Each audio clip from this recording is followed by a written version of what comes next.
Jay Gabler, Duluth News Tribune arts and entertainment reporter, back with another special episode of the DNT Minute. If you've been reading your Thursday e-edition, you might have noticed that I actually write two columns every week. I've been writing a column called Front Row Seat, which is where I usually read in this feature, and a column called Shortcuts, a shorter column each week. Now, this week's column, Front Row Seat, is actually about a film called The Cherry Man, a documentary by Duluth photographer Dudley Edmondson.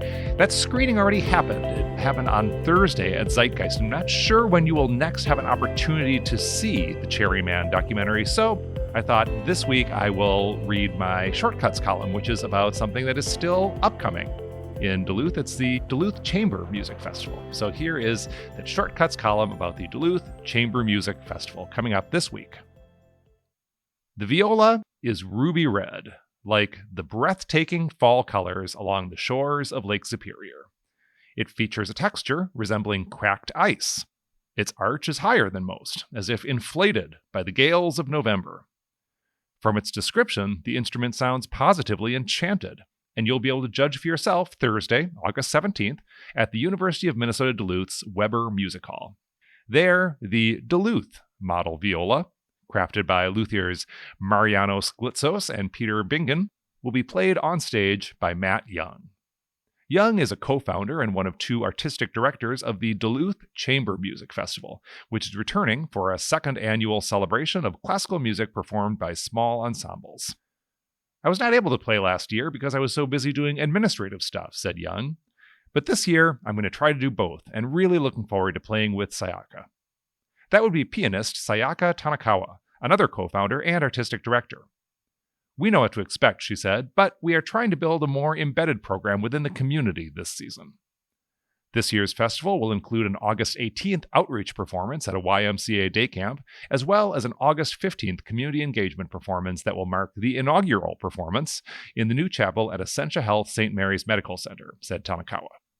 The latter performance is open to the public, and the music will also be streamed into the rooms of patients receiving care at the facility. An August 16th house show is full, but as of press time, tickets remain available for the August 17th concert at Weber Music Hall.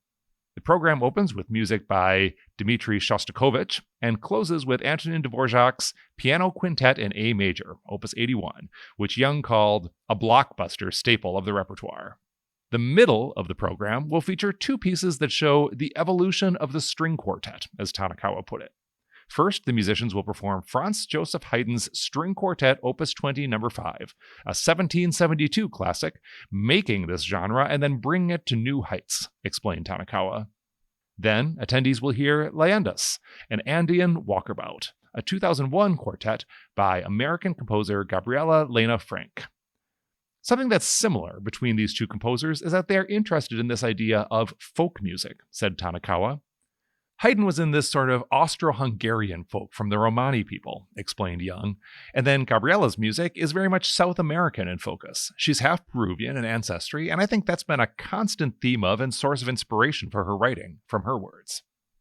The inspiration for the Duluth viola wasn't just Lake Superior in the city, where Glitzos grew up. The instrument maker attended last year's inaugural concert at Weber Hall and subsequently offered to use his craft to contribute to the event. When the viola is sold, a portion of the proceeds will be donated to the nonprofit music festival. It's important to me to support Duluth as a destination for great music and the enjoyment of the arts, said Glitzos in a news release, and the DCMF is a wonderful addition to the already strong scene.